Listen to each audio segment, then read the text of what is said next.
Man Up, a program dedicated to inspiring and helping men live lives of heroic virtue. And now, it's time to Man Up. Welcome to Man Up on Iowa Catholic Radio. We are broadcasting on the Iowa Catholic Radio Network. I am Joe Stopulos, and today I am joined by my good friend Kyle Savage, who is an attorney here in the greater Des Moines area, to discuss Roe versus Wade and the fallout of what might happen if it is overturned. So there's a lot of moving parts, and I thought it'd be worth having him on to talk about the nuances and what is our call to action as Catholics in the wake of this possible momentous event. Let's start in prayer. In the name of the Father, and the Son, and the Holy Spirit. Amen. Saint Michael the Archangel, defend us in battle. Be our protection against the wickedness and the snares of the devil. May God rebuke him, we humbly pray. Do thou, O Prince of the heavenly host, by the power of God, cast into hell Satan and all the evil spirits who prowl about the world, seeking the ruin of souls. Amen. In the Father, and the Son, and the Holy Spirit. Amen.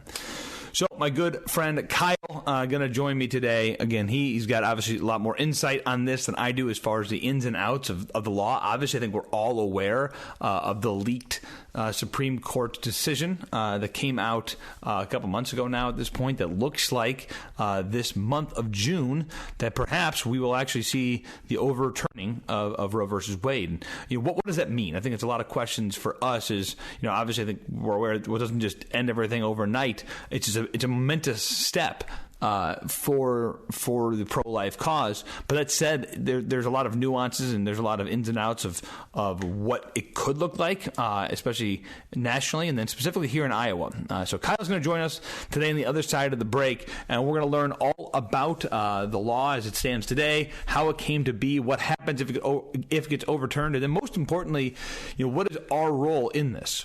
What is our role as Catholics, as Iowans, in this fight to fight for the pro-life cause? So stick around. We're going to head to a short break, and we'll be right back. Support for Iowa Catholic Radio provided by Mercy College of Health Sciences, where you can chart your course for more. Mercy College provides unparalleled clinical rotations, hands-on learning, accelerated education, and flexible schedules. Since 1899, Mercy College has been transforming students into healthcare professionals. Guided by Catholic values, our faculty put classroom theory into practice. Students are prepared for roles in service and leadership throughout their own careers. Learn more at mchs.edu. Mercy College of Health Sciences, mchs.edu. St. Vincent de Paul helps so many people. You're right, Zoe. St. Vincent de Paul Executive Director Steve Havman here. We are serving over 32,000 local residents with food, clothing, furniture, and financial assistance annually. We invite you to learn more about all of our life-changing programs that positively impact so many Iowans by simply Googling St. Vincent de Paul of Des Moines. Our mission is to help those in need become self-sufficient through education, community connectedness, and unconditional support. Help us, help others. Even kids! My help comes from you. You're right here. Welcome back to Man Up on Iowa Catholic Radio. Excited today to have my good friend Kyle Savage here to discuss the Roe versus Wade decision. Obviously a very topical conversation given what's going on in the political landscape. Kyle, welcome to the show. Thanks for having me, Joe. How are you doing today? I'm great. And so I want to give our listeners a little background. You and I had met in passing, Catholic things you'll happen to run into each other. It's like when people ask me, how did Father Zach and I first meet? How did we become friends and all this other stuff? I would say, when you're just involved in all the Catholic stuff, you're going to eventually, it's just going to happen eventually, right? So I've heard your name 1,000 times. Well, you were a part of the infamous retreat that I did a show on about a month ago. And so that's when you and I really got to know each other. And so obviously it's been great meeting you and knowing you this last month and change. And you reached out. We talked until 3 in the morning that first night, and we talked a lot of conversations. Part of it was on your job as a lawyer, and then you'd reach out and say, with all this stuff coming on with Roe versus Wade, I'd love to talk about it. And I'm like, great, because I would love. I just last week replayed my episode on just why I can't vote for someone who's a pro-choice candidate, and there's a lot of this stuff going on right now in the Catholic world, and you could bring us a lawyer's view on the law of Roe versus Wade. So I want to first preface this conversation. As you know, I went to law school. I didn't go to law school. I just lived with a bunch of law school students, right? And I vividly remember my cousin Ted, another friend of ours, the day they studied Roe versus Wade or whatever it was, him being like, "This is the worst decision He goes, I always knew I didn't agree with it, but I didn't know I didn't agree with all of the jurisprudence that went into the logical hula hoops that they had to jump through. So that was my first foray into I've always as a Catholic thought Roe versus Wade was bad, but I never had any reasoning behind it. So that was the first time all these people I trust from a jurisprudence law standpoint all also kind of have the same thought. I have a feeling you're kind of on the same page. Yeah, yes, I am, Joe. And I got a quick question for you regarding Roe v. Wade. Yes. Did you know that one of the justices' daughters was pregnant at the time, and he was afraid she would not be able to get an abortion if they didn't? I had no idea of that. No. Also, were you aware that the lady Roe in the Roe v. Wade, she actually became a pro-life activist later on? So that I did know. I've read that enough. Again, a very interesting story about how she was brought into the pro-choice camp and whatnot, and then how she worked to fight against it kind of the rest of her life, right? So I had a phenomenal common law professor, Professor Watts. He's actually out of the military academy now. And this was the one day that we didn't do any cold calling. We didn't do anything that's a typical law school activity. And he had no discussion on this issue. He laid out the law, and he was very frank with us. There isn't a lot of sound jurisprudence that this is built on. It is the law. It has been precedent. It was upheld in Casey in 1992. And he used it as a case to teach us all of the things that go on around a Supreme Court case. Wow. And so that's where I learned both of those facts, was in the lecture about Roe v. Wade. So while a lot of students were upset we didn't get to debate it at all, and I don't think there would have been much debate on it, it would have been groups of students yelling at each other. Exactly, yeah. It was fascinating to learn all of these things that were going on around Roe v. Wade. Clarence Thomas actually comes out to Creighton once a year, and I don't know if he still does it or not. I need to know. This is something I want to know if it's the case. Yeah. If you ever come out to our office, I need to find out. Yeah. I have a picture with Clarence Thomas that he signed, hanging in my office. Awesome. But Creighton has this really rich constitutional law history, with Clarence Thomas being a big part of it. But it was fascinating to learn all of the stuff that goes on around this. And so I wrote a paper while I was in law school. I have an international law focus or credential, or something they can tag on your degree. Yeah. Makes it look fancy. Yeah, good. Exactly. Good. Totally worthless, but makes it look fancy. Yeah, good. Exactly. Sure. But I wrote a paper on abortion laws around the world. And so that's where I really got interested in the legal side of the abortion debate. And turns out, you'll hear in America, the only other countries that have abortion laws like we do are North Korea and China. That's mostly right. The most interesting part to me, though, is that the international courts, Africa, and I believe the European one, specifically recognize life starting at conception. They specifically recognize that a human life ends, so they leave it up to the countries. And the international courts are kind of a layer of bureaucracy on top of multiple layers of bureaucracy. But there is this recognition of human life, and that abortion ends a human life at that international court level. Wow. So how much research were you doing? How many months is this of research you were doing on this?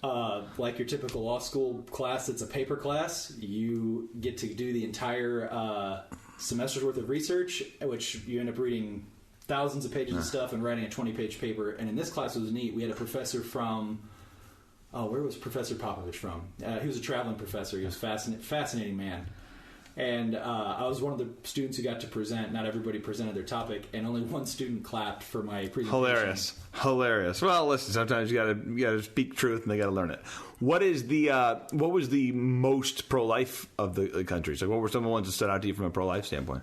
That's difficult, and it's changing, because I think what you're finding around the world is just like here in America. The general populace seems to be okay with abortion after a certain amount of time, up to a certain amount of time. Yeah.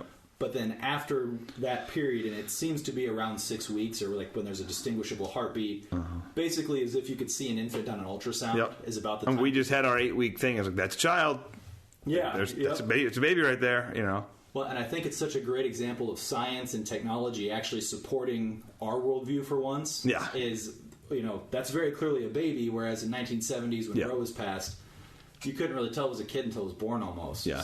So around the world, there are countries that don't allow abortion, right? So Poland still, I believe, isn't that? I think Poland. I think Ireland just overdid. Yeah, they just got rid of theirs as the population of Christians. There's amazing correlation between population and percentage of Christians, and then good things happening, and then the opposite of that taking place. Amazing how that happens.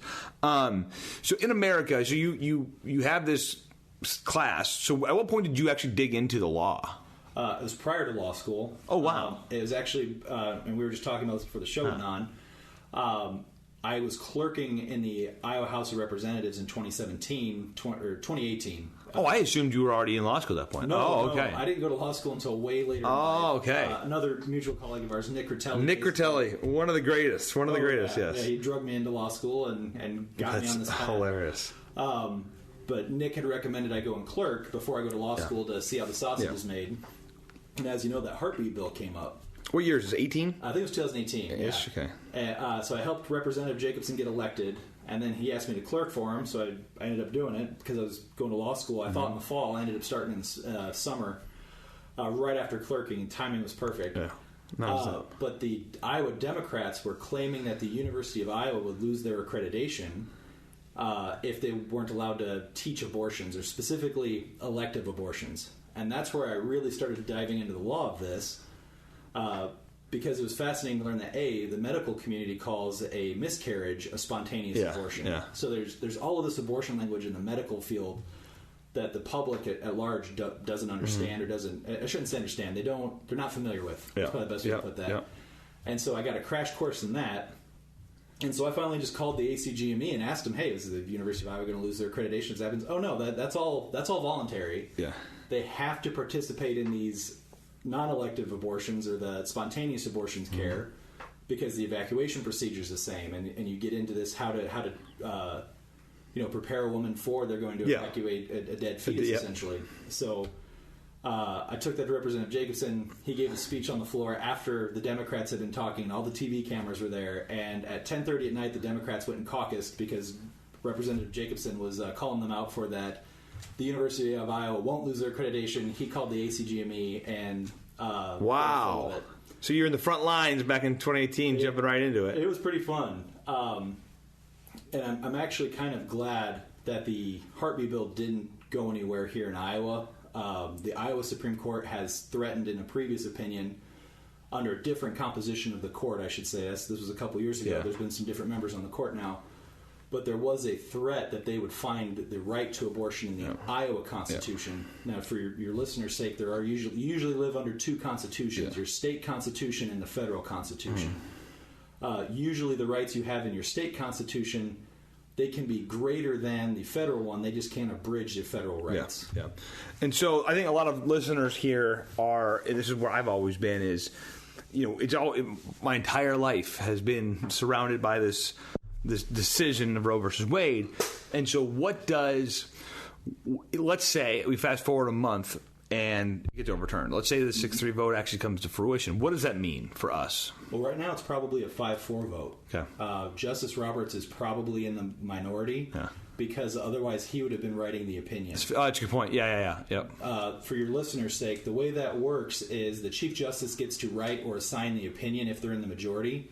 If they're not, the most senior judge in the majority gets to assign the opinion, and in this case, it seems to have been assigned to Justice Alito. Yeah. Okay. So maybe it's a 5-4. So let's say it's overturned as 5-4. How outside of mass chaos from people who want to kill babies? Outside of that, what happens? What's the next thing?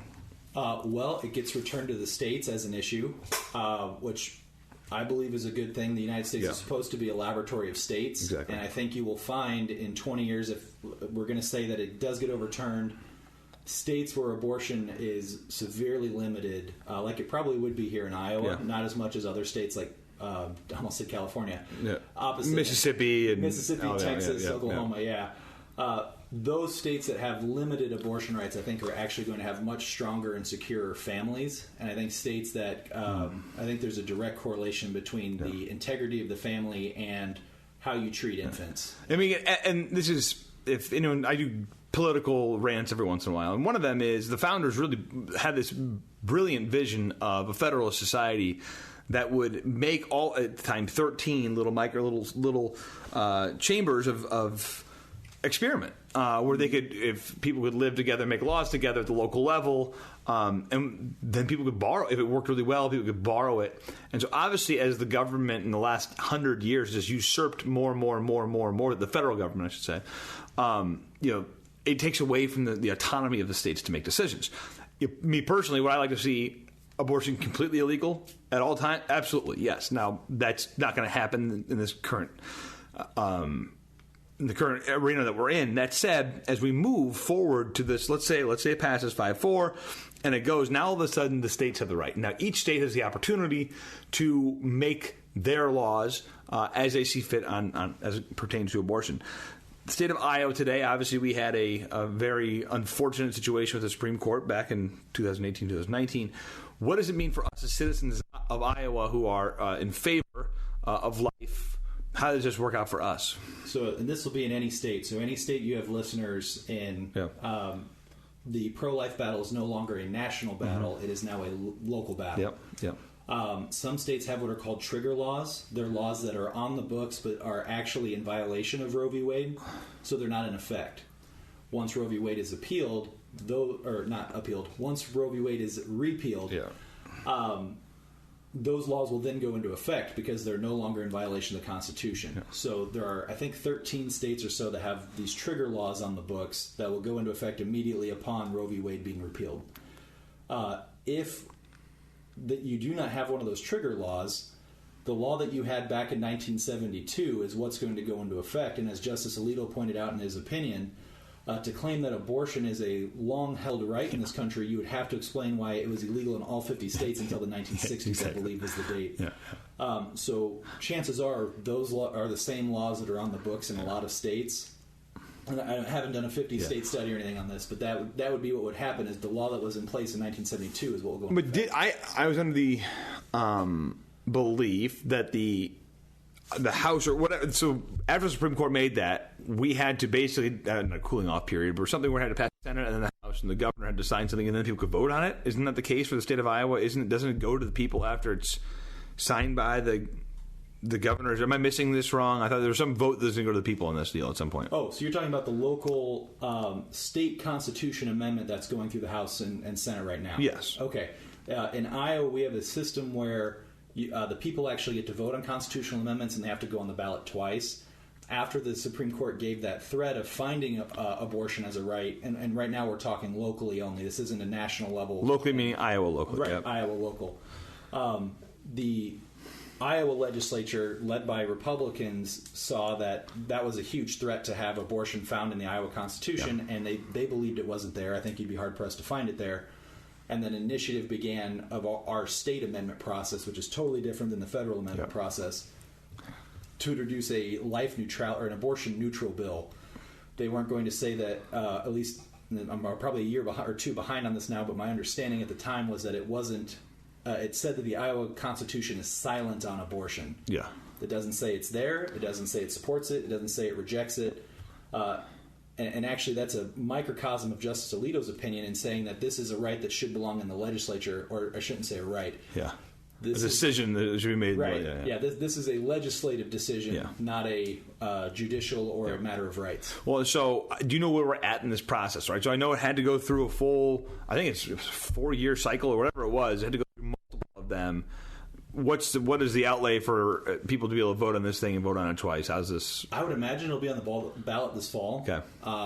Because it's every other year. Okay. And I think it has. So our Iowa legislature, there's a session is actually 2 years. Yeah. So it has to pass in 2 consecutive sessions. And voted on by the people both times. Right. Okay. Yep. So and that's what I mean by pass. I'm sorry. It's got to pass the legislature and be voted on a ballot. Yeah.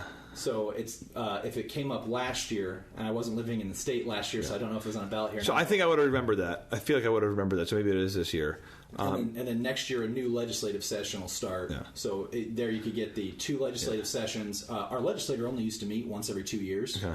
And that's why a legislative session is 2 years. So essentially, it is now and so let's say the people vote. Let's say we vote for it's a neutral item in the state of Iowa. Mm-hmm. We revert back to 1972 then? Is that what happens? What does our law then look like? Yep. So even if we don't get that amendment, since the Supreme Court has not found that yet in the Iowa Constitution, and again, we do have a new court composition. We have a new Chief Justice. There's actually Justice Apple is retiring as well here locally. So we're going to have yet another Supreme Court justice nominated and appointed under the Reynolds administration. But But what it'll look like is you'd go back to that 1972 law. We're not one of the states that has a trigger law. Okay. So I think one of the big takeaway from me is a lot of us have been involved in the pro-life movement for some time. And this is, again, back to federalism. It feels like you can't do anything because it's all coming out of Washington. And you go, well, now it's literally you and your neighbors. Like, you can start now. You talk about evangelization. If you can change a person's mind and get them to vote a certain way in the state of Iowa, all of a sudden you're a part of this movement. You don't have to wait for somebody in Washington who you can't ever talk to. Nope. And even like the people in California don't matter now to you as far as what this means for your ability to fight against a pro-death, pro-choice culture. You can do it here in Iowa by just being light to your neighbor, by having a reason for the conviction that you hold to pro-life person as to why you're going to vote this way. Your vote now literally matters a lot. There's only 3 million some odd people in Iowa. There are only so many voters out of those people. Of those people, only so many people vote. We're talking hundreds of thousands of people here. And so all of a sudden, your ability as a citizen of the state of Iowa to impact legislation and save the lives of the unborn is real. It happens immediately upon us having control over this issue.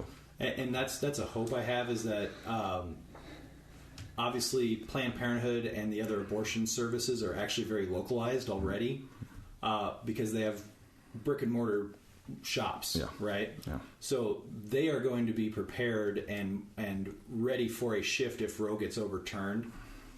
Roe's only 50 years old. No. So anyone who's arguing that it's super precedent or any of this, I mean, there isn't. It's typically people who don't have a legal background making that argument, and typically if you do have a legal background, it's a political argument anyway. Yeah. So what'll end up happening, I hope, is that the pro-life organizations that were geared to be national are able to adjust to that local street fight, essentially, and go door to door like you're talking about, as opposed to trying to go to Washington, D.C. Is there anything people can do today? I mean, obviously, out of our hands a little bit today. Is there any action people can be taking today? I mean, to talk to either legislatures or what does it look like for people in our shoes today? Is it wait and see? What is the best I could do to get involved with the pro-life cause as it stands, in June of 2022? I think that if you live in Iowa, one of your best things to do is get a hold of your local representative and your local senator. Find out where that constitutional amendment is, because that there's quite a process there. Yeah. Not to take this as a victory, I think is the main thing. Yeah. Look at it more as the beginning of a new era of this argument. I don't see the abortion industry really backing down on this. I don't see them going, oh well. For 50 years we were able to time to move on. Right, exactly. Yeah. And I think that this has really awoken a whole bunch of new questions because of the new science of ultrasound and the new technologies that are available. You're hearing a lot of the old 1990s arguments coming out of the other side, mixed with like this age's violence levels and protest levels. Yeah. And I think people are seeing that the intellectual argument is clearly on our side on this. Yeah. And the Shrine of Our Lady of Guadalupe up in the cross, make a pilgrimage up there. Yeah. They have this beautiful statue of Our Lady of Guadalupe with the unborn infants. Yep. And they have that. Have you seen that in tournament? I've been there. Yeah, it's gorgeous. Great. It's gorgeous. Great. All right, I gotta stop you there. We're gonna head to short break. Can I have you back on the other side to wrap it up? Absolutely. We're headed to short break, and when we come back, Kyle Savage will be with me to wrap up this talk on Roe versus Wade. Iowa Catholic Radio welcomes Scotty McCreery with special guest Ali Colleen. Give myself 5 more minutes. Sunday, July 24th at the Iowa Event Center Ballroom. I'm in between Friday night wild and quiet Sunday morning. Tickets and information available at celebrateCountry.org. Sponsored by Ball Team. Support for Iowa Catholic Radio provided by the Society of St. Vincent de Paul. Established in Des Moines in 1924, St. Vincent de Paul assists those living in poverty to become self-sufficient by helping to remove roadblocks on their journey out of poverty. St. Vincent de Paul helps with food, clothing, and shelter, while also offering classes in financial literacy, high school completion, career readiness, and prisoner reentry. Shop, donate, volunteer, serve. The Society of St. Vincent de Paul, svdpdsm.org. My help comes from you. You're right here pulling. Welcome back to Man Up on Iowa Catholic Radio. Still joined with Kyle Savage over here, and we are discussing Roe versus Wade. And we talked during the break. It'd be great to talk about the things that people hear, the arguments they hear against it. And you brought up the rape versus incest clause. What can people do if somebody, as we're now evangelists for this, now that the ball's in our court, if someone brings an argument up, what can we say? You bet. One of the most common arguments that you will get, and it gets couched as a moral argument, is what about in cases of rape and incest? What about in cases of the health of the mother? Health of the mother is very rare. I want to say it's about 6% of abortions are because of the health of the mother. The rape and incest exception is under 2%. And this was actually argued in Congress very successfully by, and I saw the Twitter clip, I can't remember her name.